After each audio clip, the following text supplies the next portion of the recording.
నేను సీఎం అయితా అని చెప్పుకుంటున్న ఈటల రాజేందర్ గారిని 100 కిలోమీటర్ల లోపల బొందబెట్టి మళ్ళా హుజురాబాద్ లో బీఆర్ఎస్ పార్టీ జెండా ఎగిరేసిన మొగోని మిస్టర్ గాంధీ.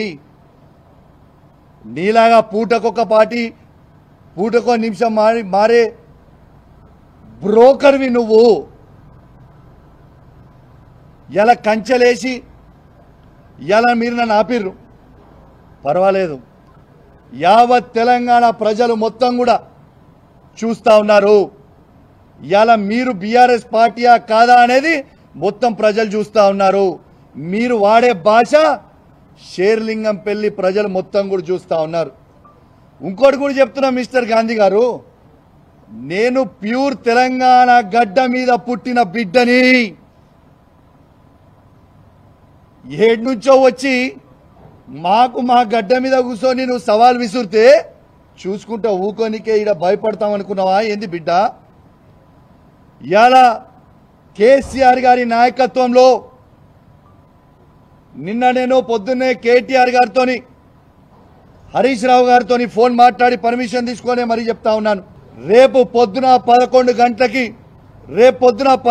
గంటలకి మా మేడ్చల్ జిల్లా పార్టీ ఆఫీస్ శంబీర్పూర్ రాజు గారి నాయకత్వంలో ఆడి నుంచి మేమందరం కలిసి వేలాది మంది కార్యకర్తలు అందరం కూడా మన బీఆర్ఎస్ పార్టీ ఎమ్మెల్యే గాంధీ గారి ఇంటికి పోదామని చెప్పి సందర్భంగా తెలియజేస్తా ఉన్నాను.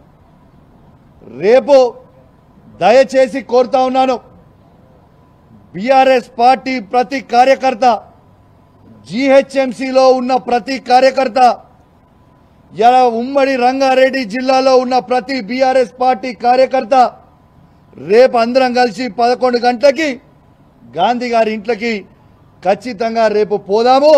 ఆడ బ్రేక్ఫాస్ట్ తిందాము, ఆడ లంచ్ తిందాము. గాంధీ గారు కండువ కప్పుకున్న తర్వాత గాంధీ గారిని తీసుకొని తెలంగాణ భవన్కి పోయి ప్రెస్ మీట్ పెట్టి అక్కడి నుంచి గాంధీ గారిని కేసీఆర్ గారి దగ్గరికి తీసుకొని పోదాం. స్వాగతం పలుకుదాం. దయచేసి కేసీఆర్ గారి మీద ఉన్న అభిమానం ఉన్న ప్రతి కార్యకర్త, కేటీఆర్ గారి మీద అభిమానం ఉన్న ప్రతి కార్యకర్త, హరీష్ రావు గారి మీద అభిమానం ఉన్న ప్రతి కార్యకర్త అందరం కూడా పెద్ద ఎత్తున రేపాడికి పోదామని చెప్పి సందర్భంగా తెలియజేస్తా ఉన్నాను. రేపు 11 గంటలకి ఖచ్చితంగా 11 o'clockకి మేము రేపు శంబూర్పూర్ రాజు మన మేడ్చల్ పార్టీ ఆఫీస్ దగ్గర నుంచి స్టార్ట్ అవుతాం. ఆయన ఇల్లు అదే జిల్లా కిందికి వస్తుంది, ఆడికే పోదాం. ఆడి నుంచి అందరం కలిసి ఆ ఇంటికి పోయి స్వాగతం పలుకుదాం.